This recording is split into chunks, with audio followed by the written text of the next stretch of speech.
Welcome to the Upland Nation podcast. Scott Linden here. Glad you could join me.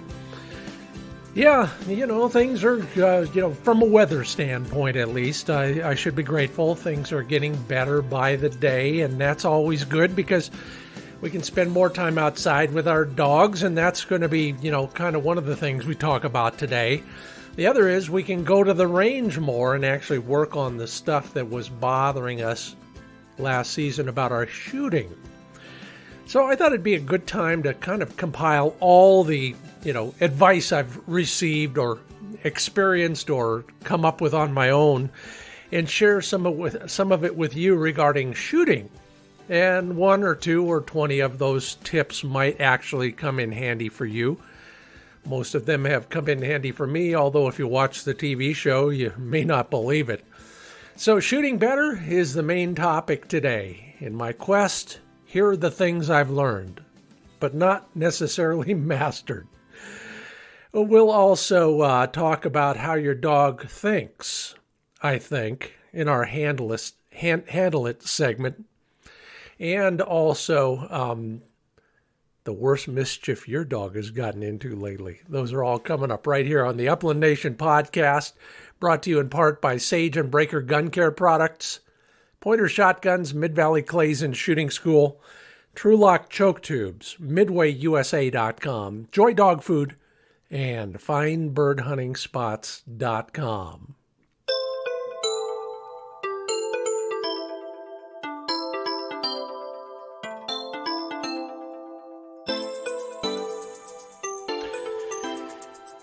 Yeah, I talked about my ammo last week. This week I got the shed out in the back 40 organized. That's where I keep all my training gear. And boy, oh boy, it needed organizing, that's for sure. I probably have several lifetime supplies of training bumpers, retrieving dummies of various sorts. The homemade things I messed with before I invented my real bird bumper, everything from ammo bags, shot bags to garden hose, and then everything in between, plus all the bazillion commercial versions of everybody else's retrieving bumper. But it's all in its place, and you know how that goes. Everything, a place for everything, everything in its place. Comes in handy when you're shooting videos or training your dog. You, on the other hand, I'm not laughing at you. I'm laughing with you. I came across a picture of Flick on a road trip a year or so ago. He's in a hotel bathroom. The only way I could tell is all the towels are neatly folded. And there's clean toilet paper scattered all over the room. And then he's got some draped on himself. And it looks from the picture, at least, that if he moved forward, he would just continue to pull it off the roll until he got to the other end of the hotel room.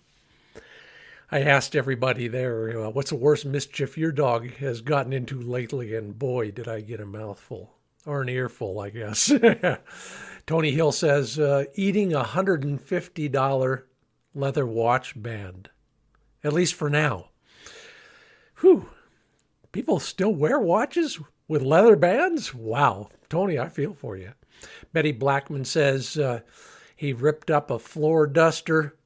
David Johnson says he just looked at me when he pieced out that bird. Yeah, right there on the living room floor. Yeah, there's a bunch. And another one up.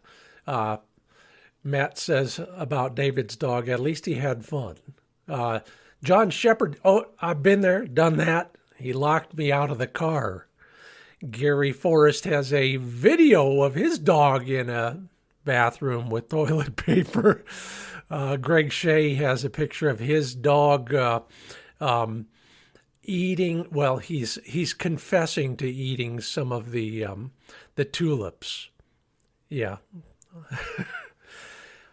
Ooh, Daniel Jaros, I had a dog like this. We worked on it a lot and finally succeeded. But I feel for you. Your dog escaped the kennel, tore down the blinds in 2 rooms, ate 2 loaves of bread, let's just say made a mess on the floor, ripped apart the Carhartt jacket he'd had for 16 years. Oh, and then he finished up by ripping the door frame panel off.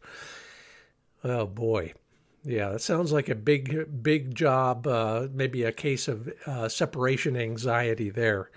And Lance, be grateful they didn't part it out like the last one, but mourning doves don't belong in the hallway. I don't care how good looking those Weimaraners are. Tell them to leave it outside and knock on the door and invite you out with them to take a look at what they found. Yeah, thanks a lot, everybody. That was educational. I guess that's one way to look at it. Whew, yeah. We're brought to you by Joy Dog Food. You know, the company's been in business for 75 years, family owned and operated. Everything they put into their dog food is from America and made in America.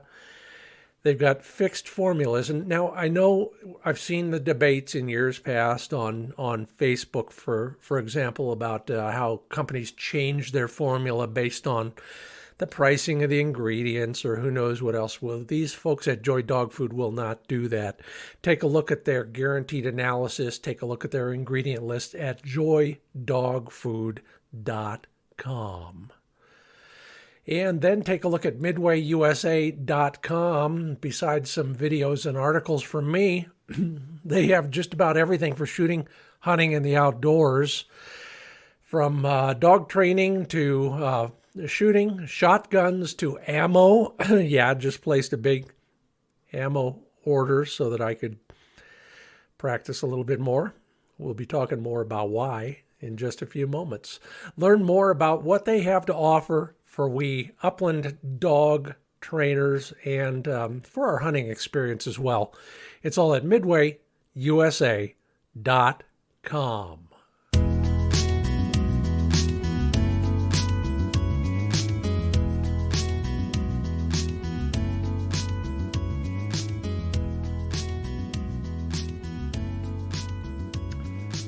Well, if you've watched Wing Shooting USA on TV, you know I'm the last guy to give shooting advice. Yeah, but I've been given a lot, and some of it is darn good. Everybody from pro instructors to sporting clays experts to, well, everybody who hunts with me who outshoots me even on a good day. So I'm just going to compile a few of those into a podcast full of tips that may help you in one way or another. If you pick up 1 or 2 things from what I've learned or tried to learn, hey, more power to you. Let me know how it works. They're in no particular order, and maybe a little bit redundant here and there. I'll try and edit myself as I go, but here's my list, and the first one is all about shooting excuses. Yeah, if you haven't got enough, here's a few for you. You tripped over a rock. The bird flew out of its scent. Or this one, thank you, Sonny Hairston, for this. I know you're watching down on all of us. The moon got in my eyes. Yeah, that worked for me several times, and it might work for you. Now, I know that's really doesn't help with your shooting, except unless you're me. But bad gun mount should not be an excuse for you. A lot of us go into a pointing dog situation, or even at the range, or anywhere else for that matter, with our gun still at the port arms position, for example. When and the argument against that, of course, is you got so many movements that are so counteractive to each other that you can't possibly get the muzzle pointed in the right direction, let alone get your head on the gun stock in the right place. So instead, learn more about this, what a lot of instructors will call the ready position. And if you're walking in on a pointing dog, get to that position the last couple steps before you push the bird into the air. What is the ready position? Well, basically pointing downrange towards where you think the bird is, and you can figure that out pretty easily. Gun muzzle up in a safe direction, buttstock kind of under your armpit, muzzle at about the height you expect to begin your gun swing. Now that gives your lead hand the chance to just pull forward, if you will, into the correct place for your, for your buttstock to slide up out of your armpit and into that cup that your shooting shoulder will create. Your head's going to probably come down into the right spot. The gun is going to come up to meet the head in the right spot. The only variable there is how much weight you're lifting with each of your hands. Ideally, your lead hand, the one on the forearm, is the one that's supposed to do most of the lifting. You're lifting and pulling at the same time, pulling forward, if you will, pushing, maybe that's a better term. And then your trigger hand is really just along for the ride. Try that a few times. Look up ready position on YouTube or something like that, and you might just save yourself a lot of gun motion, and with that, you eliminate a lot of the variables that are probably going to booger up your shooting. Yeah, which reminds me, editorial comment here. You want to be a better shotgunner, the best way to do it is to take a lesson from a qualified instructor who's also a bird hunter. And there's a lot of them out there. Now, yes, there are a lot of great shooters, and especially a lot of great shooters at the range. Just ask them. But what you want is somebody who understands the differences between shooting at birds and shooting at little black discs. And there are some basic physical differences that they can help you with.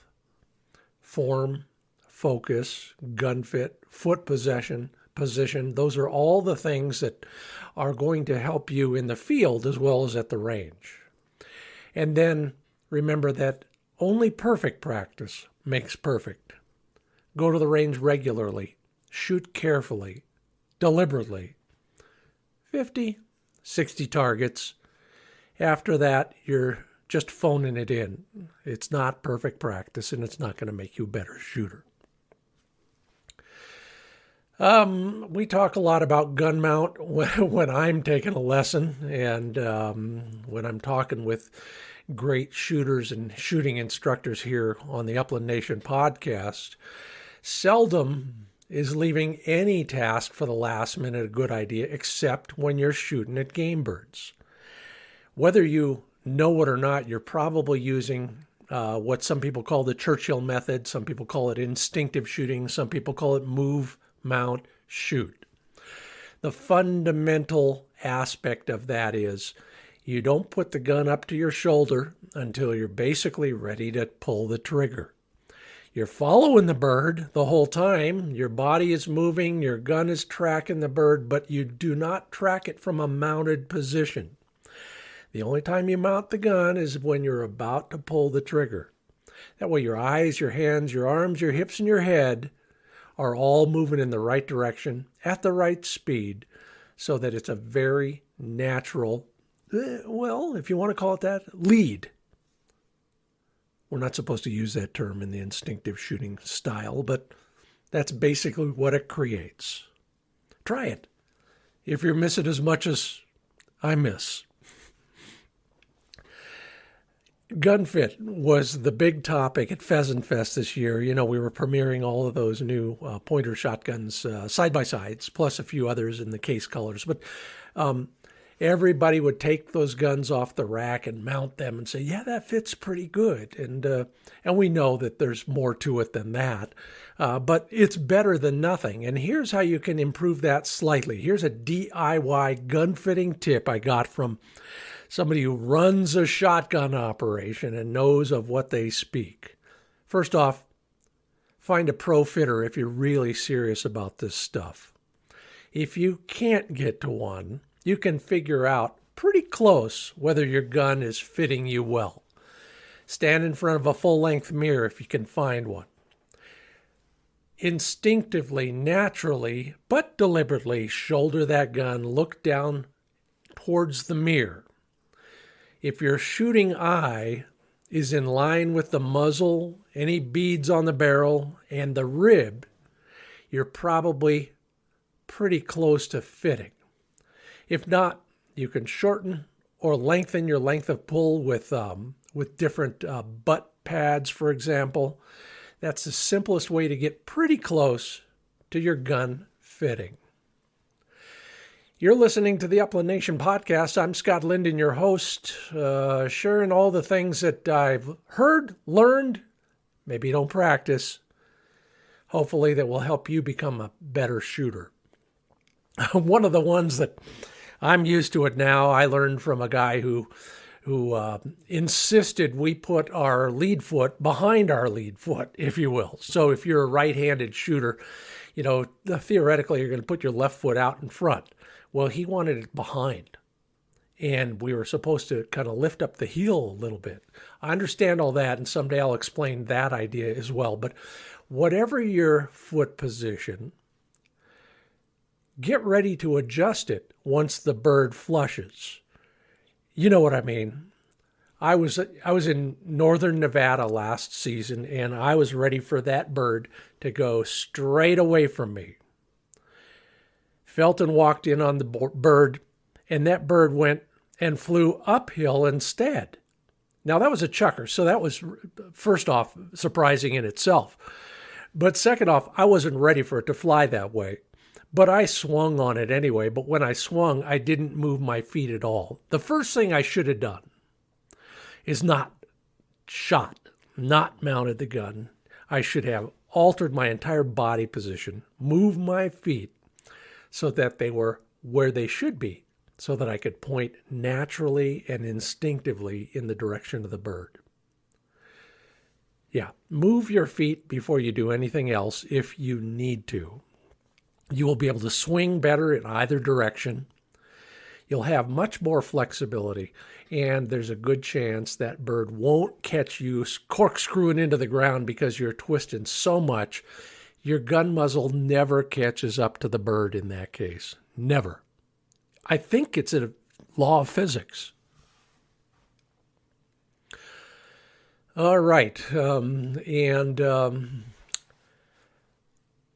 a bird. You know what that means? Well, the trap shooters do it. Skeet shooters do it. But they're using a different shooting style with some sort of lead most of the time. What that typically means is you put the gun up to your shoulder and you just track that bird all the way across your field of vision and shoot it whenever you feel like it.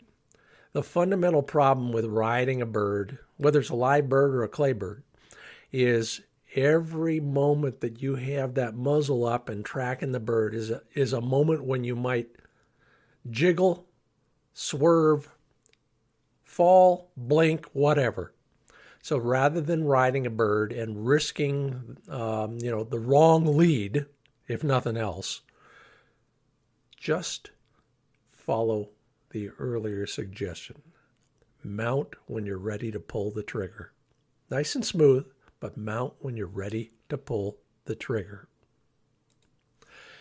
We have a lot more to come here on the Upland Nation podcast, including some thoughts on how a dog thinks.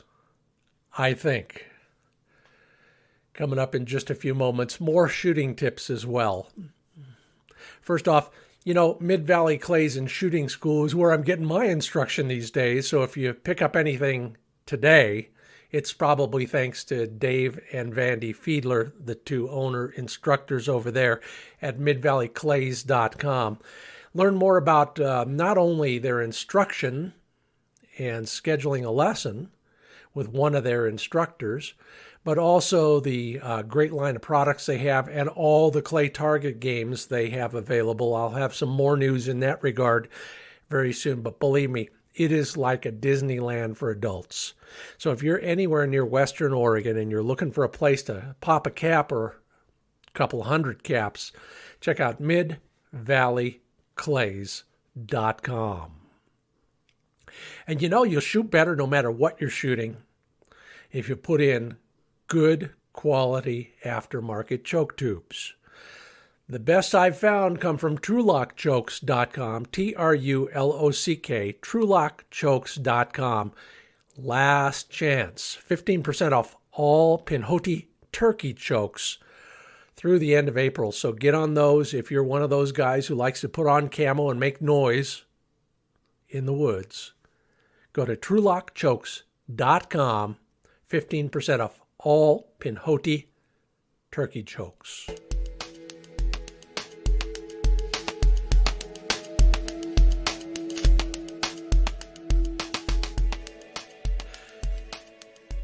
Yeah, like I said, do what I say, not what I do. If you've seen me shooting, you know, for the most part, I'm having a good day if I'm hitting more than I'm missing. And while that's, better than some, it's worse than most. But I'm working on it constantly, and maybe you are trying to become a better shooter too. Here's a good one. Yeah, I talked about foot position earlier. Most of us will always put our opposite foot forward. So if you're a right-hand shooter, your left foot's going to be in front, etc. Great piece of advice that will help you in this swinging, swiveling, moving area if you need it. Only put 60% of your weight on that front foot, not much more than that. Then you're just a rifleman. And those guys, they have a different need. They're trying to steady their gun and they're shooting at a stationary target most of the time. Put 60% or less on the front foot, you can move a lot easier. Okay, learned this the hard way on a winter hunt this past season in, where was I? Northeast California. Yeah, it gets cold up there. Take my word for it. And so we were bundled up, you know, the usual stuff plus an extra layer. And sure enough, yeah, you know where I'm going with this. All of those extra layers not only change your length of pull, which is, by the way, that is the distance from the trigger to the center of the gun butt, if you want to call it that, the center of where it touches your shoulder. That's length of pull. You got an extra couple layers on. It might only be a quarter, maybe a half inch, maybe more, but it's going to change that, and so it's going to change your shooting. Not that you can't adapt. If you practice with your hunting clothes on, with your hunting gun, on targets that fly like the birds you shoot. More important than all of those is the first one. Shoot with your hunting clothes on. Put your vest on. You know, where's that shoulder strap end up? And you got crap on there that's going to get in the way of buckle, or is it too thick or whatever. All those things really matter because they throw off the geometry of your shoulder, your cheek, your gun butt, your gun muzzle. All those things will affect your shooting. So, once in a while, even in the midst of summer, t-shirt weather, shoot with all your hunting clothes on. I don't do this anymore. Well, I try not to do it anymore. Maybe you do. If I want Flick's full attention and undying devotion, I remember that one bird in the bag is worth two. One bird in the mouth is worth two in the air. Yeah, that's all he cares about is carrying a bird around. It ain't going to happen if I miss both birds on a covey rise. You know why we miss when we're trying to get a double? We're shooting at that first bird, but before we even see that first bird drop, if it does, we're looking for the second bird. So we're raising our head off the stock, or we've swiveled the wrong way, or something's changed, even if it's just a quick glance with our eyes. That throws off our first shot. Dogs, and I'm going to talk about this in a newsletter coming up, so if you're not getting it, make sure you sign up. But dogs think linearly. A always goes to B, always goes to C to D, and so on. In shooting, so should we. Shoot the first bird first. See it drop. Mark it carefully. Then, and only then, if you have time, think about a second shot. That makes that second shot basically another first shot. You'll do everything right because you'll be starting from scratch and doing everything as you've practiced it at the range over and over, from foot position to the ready position to the gun mount and the shooting. Boom. Yeah, I learned that the hard way several times on valley quail this year in southeast Oregon, where, knock wood, one of the few places where I can almost always find a covey, and I can almost always embarrass myself by shooting at the second bird before I've actually even shot the first bird. Yeah, perfect practice, even at the range. Yeah. My very first shooting lesson, and then as recently as last weekend at the range, I was reminded yet again by somebody who knows of what they speak how important focus is. And we talk about that in various ways. The bottom line is actually the front line. What we want to look at, and the only thing we want to look at as we're about ready to pull the trigger, actually even before that, when we're tracking the bird with our body in the move, mount, shoot style, all we want to look at is the front end of that bird. Yeah, we've all heard the, what do they call it? Butt, beak, bang. Well, that works really well if you're doing what they call a swing through style or something like that. But with the majority of us who are shooting more instinctively, we don't need to start at the back end on the butt. What we need to look at is the beak or the eye or the red patch on a ringneck or something that's right on the front end, and only that, as if you have blinders on. Focus like a laser on that and nothing else. Now, we know that will do something really good to your vision, but it also helps you physically block out any distraction, whether it's a chasing dog or a hunting partner, the rest of the covey, or even your crappy foot position, or the score of last night's game. All those things fade into the distance when you focus intently on the front end of that bird. Think about it. Try it sometime. You can even do it on a clay target. Yeah, sometimes it's a little harder, but most times it's not. Just focus on that leading edge, and you will see more success. All right. Last bit of advice here at the Upland Nation podcast. Thanks for listening. I'm Scott Linden. If you have one box of shells at the range, shoot all straight going away targets. Yeah, if you think about last season, that's what most of those birds did, didn't they? Why not practice what you're going to encounter next season? You got 2 boxes? Shoot a few low birds. Out here in the West, it's valley quail. They'll fly at shoulder height and no higher, because then they're going to get caught by a Cooper's hawk. But wherever you're hunting, most birds will at some point be low on your radar screen. So shoot some low birds. Adjust your own thrower, or maybe shoot some rabbits or any of those raised stations that put you higher than the target thrower. And then fire up the lawnmower. Yeah, that's enough shooting for the day. Remember, perfect practice is what makes perfect. Not that I know what I'm talking about, except when I'm sharing this stuff with other people have shared with me, and I sure appreciate that. So if you have ever shot with me, ever taught me a lesson, or ever hunted with me somewhere, thank you. I just stole all your best advice and shared it with everybody else. I hope you don't mind.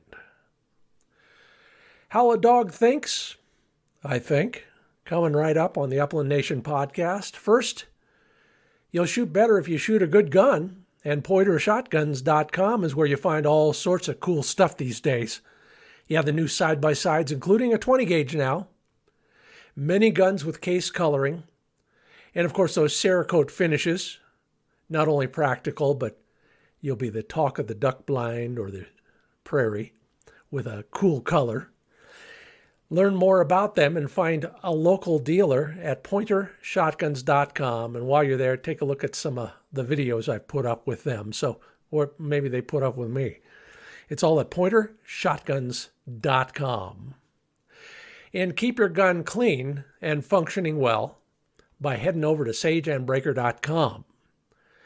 Lots of new stuff coming down the pipeline. Sign up for the mailing list at sageandbreaker.com so you don't miss out. You'll hear about them before everybody else. This time of year, especially right about now, good time to go back to the safe and take a look at some of the guns that maybe you forgot about. They got neglected in one way or another this season, and now here they are languishing, becoming a host for, well, I'm afraid to guess, all sorts of crud and corrosion.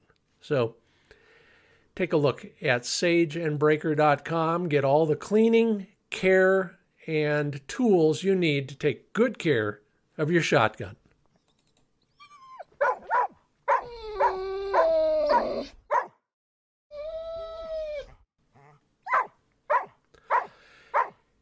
Yeah, and after you've cleaned or lubricated or taken care of your shotguns, think about that hunting season one more time. No, not the missed shots.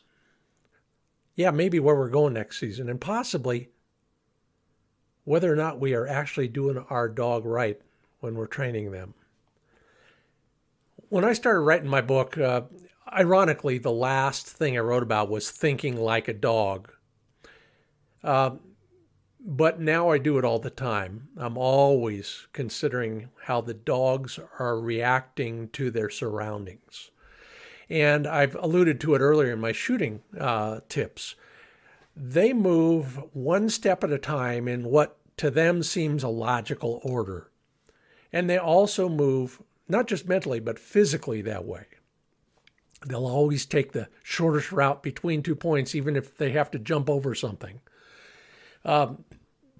Any object that's a literal or physical obstacle, that'll throw off a dog's thought process. The same is true with his mental movement as with his physical movement. So if you can, when you're training, just think about, anticipate what your dog's next move is going to be, good or bad. You'll probably be able to head those off before they become a train wreck. I'm watching my dog all the time in the field, especially when we're training. And let me give you one perfect example and I'll leave it at that. I'm 100 yards away from him yesterday out in the field. And he's doing kind of a creep point. And I'm thinking, okay, I know that's not birds. What the heck is it? And sure enough, I yelled that word, WHOA, because not 50 yards upwind from him were 15 mule deer. They bed down behind the place all the time, and this is the first time we found them this year, but they're out there a lot, and he was ready to go. Caught him just in time, just because I was watching carefully. Now, whether it's to avert a disaster like that, or it's to provide a command or distraction or some sort of direction, or even praise. If you're watching your dog, you'll know when it's time. Yeah, you will. You love your dog, you watch him all the time. Anticipate, be observant, everybody will be happier. And your dog will probably become a better hunter. Well, I hope some of the things I shared with you today from all the folks who shared them with me help you become a better hunter. I want to thank you all for listening. That is number one on my list. I do this for you, and I appreciate your feedback. If you comment at the social platforms, thank you. Sometimes we're sharing stuff we'd probably rather not, but it is helpful for everyone. Please leave a rating or a review wherever you get your podcast. And thank you to our sponsors who make the time and resources available for me to make this podcast. They are sageandbreaker.com, pointershotguns.com, joydogfood.com, midvalleyclays.com, TrulockChokes.com, and I'll see you at finebirdhuntingspots.com. I'm Scott Linden. Thanks for listening to the Upland Nation podcast.